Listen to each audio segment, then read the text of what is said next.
ओम नमः। छज्जूमल जी हलवाई एक ज्ञानी के पास गए। छज्जूमल जी ने पूछा, हे ज्ञानी, आप तो सब जानते हैं, मुझे सिर्फ ये बताइए कि मेरे जीवन में कष्ट क्यों है, मेरे जीवन में इतनी पीड़ा, इतनी विपदा क्यों है। उस ज्ञानी ने छज्जूमल जी के सामने गौर से देखा और छज्जूमल जी से पूछा कि छज्जूमल जी, तुमने तुम्हारे अलावा किसी और के जीवन में कष्ट देखा है? छज्जूमल जी ने कहा कि कष्ट ही कष्ट देखा है लोगों के जीवन में। किसी के पास धन है तो किसी के पास संतान नहीं है, किसी के पास संतान है तो किसी के पास धन नहीं है, किसी के पास शांति है तो उसके पास रहने को खुद का घर नहीं है, और जिसके पास खुद का रहने को महल जैसा घर है उसके पास शांति नहीं है। किसी को ये पीड़ा है, किसी को वो पीड़ा है। ज्ञानी बोले कि तुम तो जानते हो सब कुछ छज्जूमल, कि पीड़ा, दुख, कष्ट ये जीवन का दूसरा नाम है।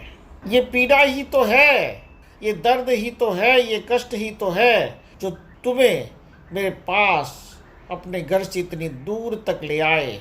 वो पीड़ा ही तो है जो भगवानों के मंदिर, अलग अलग धर्मों के धर्मालय सारी दुनिया में फैले हुए हैं। इस सब का मूल बीज जो है कष्ट है। ज्ञानी ने आगे कहा कि अगर छज्जूमल जी, अगर दुनिया में कष्ट न होता तो ना कोई धर्म का स्थान होता, ना कोई धर्म गुरु होता, ना कोई इंसान ईश्वर की खोज, आत्मा के साक्षात्कार की ओर जाता। इसलिए कष्ट का वो बीज इंसान को मोक्ष की ओर ले जाता है। छज्जूमल जी ने कहा, लेकिन ज्ञानी, ये कष्ट सहन नहीं होता है, ये दर्द, ये पीड़ाएं सहन नहीं होती है, हमारी शक्ति और हमारे सामर्थ्य से बहुत बाहर है। ज्ञानी ने मुस्कुराते हुए कहा कि अरे छज्जूमल, अगर तुम सह सको, अगर तुम उसे पचा सको तो वो कष्ट कष्ट न रह जाएगा, वो थोड़ी सी तकलीफ रह जाएगी।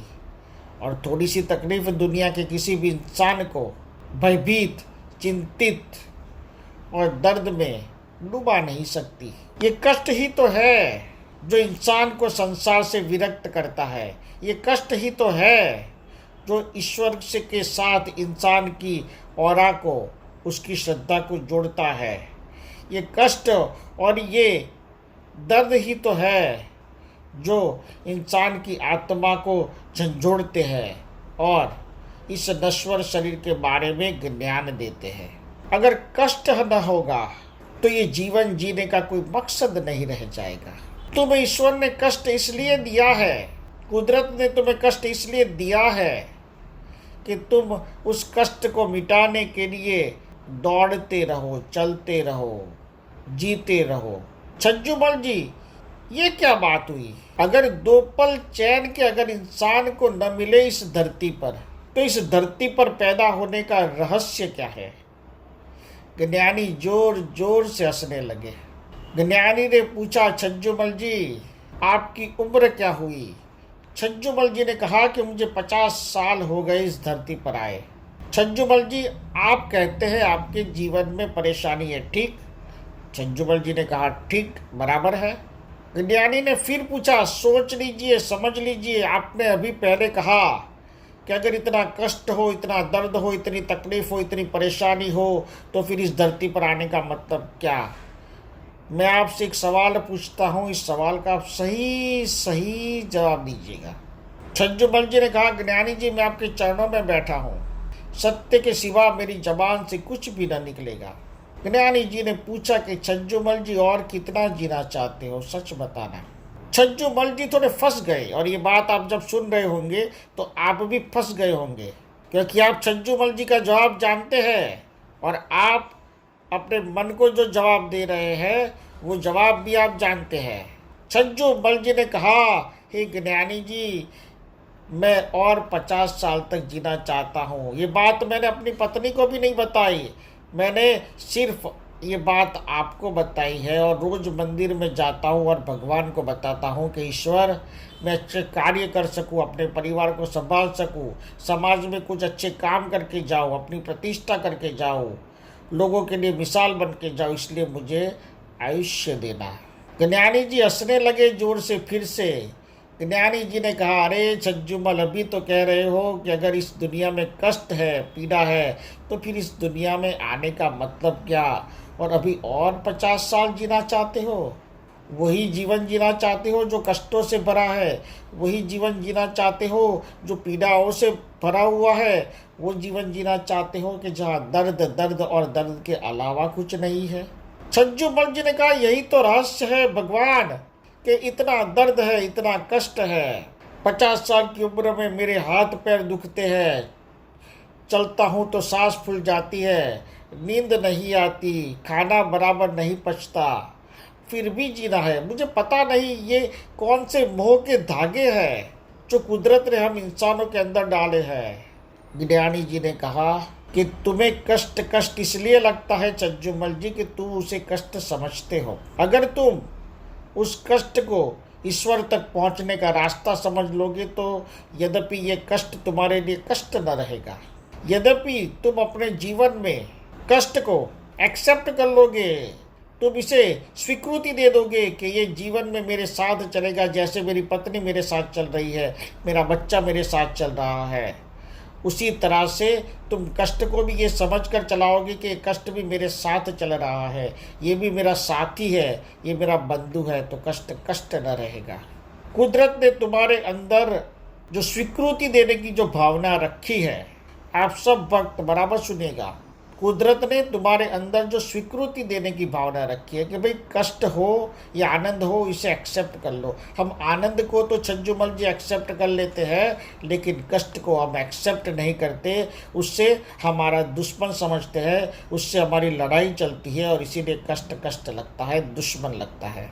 छज्जूमल जी, तो ज्ञानी जी आप क्या कह रहे हैं कि मैं अपने इस शरीर के दर्द को, अपनी इस पेट की पीड़ा को, अपने बिजनेस में आने वाले उतार चढ़ाव को, मेरे बच्चे जो मेरे कहे में नहीं है, मेरी बातें नहीं सुनते, मेरी धर्मपत्नी जो मेरी बातें नहीं सुनती है, उन सब चीज़ों को मैं एक्सेप्ट कर लूँ, स्वीकार लूँ, तो इससे मेरे बच्चे बिगड़ेंगे नहीं, मेरा धंधा डूबेगा नहीं, मेरी पत्नी मुझसे और अगेंस्ट नहीं होगी। ज्ञानी जी ने कहा, कैसी बात कह रहे हो छज्जूमल जी? अगर कष्ट को तुम एक्सेप्ट कर लेते हो तो तुम्हें कष्ट कष्ट न दिखाई देगा, तुम्हें उनमें भी रास्ता दिखाई देगा, तुम्हें उनमें से भी एक नया प्रकाश, एक नई दिशा, एक नया दिया दिखाई देगा, और तुम उस चीज़ में से पसार होते हो जाओगे, पार होते जाओगे।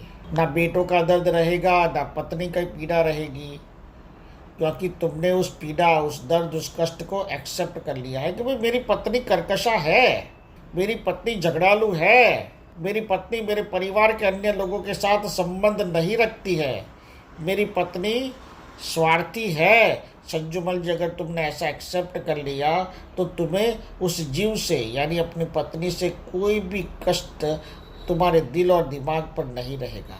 क्योंकि अगर तुम अपने इस कष्ट को मिटाना भी चाहो तो तुम जानते हो तुम मिटा सकते हो। छज्जूमल जी ने कहा, नहीं प्रभु, मैंने बहुत कोशिश की। ज्ञानी जी, मैंने बहुत कोशिश की मेरी पत्नी को समझाने की कि भाई मेरे माँ बाप बूढ़े हैं, मेरे भाई हैं, मेरी बहनें हैं, लेकिन वो किसी के साथ संबंध नहीं रखना चाहती और यही मुझे पीड़ा दे रही है बात। बस तो फिर तुम ये एक्सेप्ट कर लो कि तुम्हारी धर्मपत्नी ऐसी है, तुम अपने परिवार के साथ अच्छे संबंध रखो, लेकिन पत्नी से ये मत कहो कि वो संबंध रखे। तो धीरे धीरे करके पत्नी में परिवर्तन आएगा, और अगर नहीं भी आया तो तुम्हारा कष्ट तो कम से कम न रहेगा। छज्जूमल जी ने तुरंत पूछा, तो प्रभु मैं अपने बच्चों का क्या करूं? मेरे दोनों बेटे मेरी बात नहीं सुनते हैं। और छज्जूमल जी, तुमने अपने बच्चों को कितनी बार समझाया है? छज्जूमल जी ने कहा कि पिछले 25 सालों से समझा रहा हूँ, जब से पैदा हुए। कमबख्त सुनते ही नहीं है। पढ़ने को स्कूल में भेजा, अच्छी तरह से उसे शिक्षा देने की कोशिश की, लेकिन अच्छी तरह से पढ़ते नहीं है, पढ़े नहीं। कॉलेज में आए तो कॉलेज में भी अच्छी तरह से पढ़े नहीं। अब अपनी मिठाई की दुकान पर बिठाया है दोनों को, फिर भी वहाँ रोज झगड़ा करते हैं, दुकान के नौकरों के साथ झगड़ते हैं, खुद अपने, और दोनों एक दूसरे के साथ झगड़ते हैं, दोनों की पत्नियां भी झगड़ती है। मैं समझा के थक गया कि अगर यह इस तरह से झगड़ोगे तो हमारा माल मिलकत कुछ नहीं रहेगा, क्योंकि अगर क्लेश रहेगा तो घर में संपत्ति धन नहीं आएगा। और हमारे पास इतना है कि दोनों भाई तुम आपस में अच्छी तरह से बांट सकते हो। लेकिन वो दोनों नहीं समझते और उनकी बीवियाँ, उनकी पत्नियाँ तो जरा भी नहीं सुनती।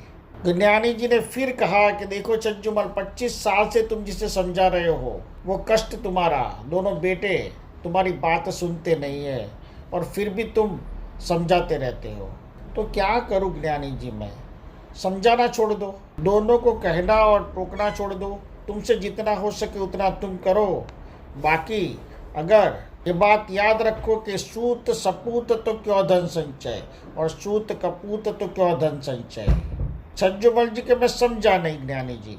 देखो सज्जुबल, अगर संतान तुम्हारी अच्छी है, सही रास्ते पर है, तो धन इकट्ठा करने की क्या जरूरत है? तुम्हारी संतान कपूत है, अच्छी राह पर नहीं है, तुम्हारी बात नहीं मान रही है, तो ऐसी संतान के लिए धन इकट्ठा करने की क्या जरूरत है?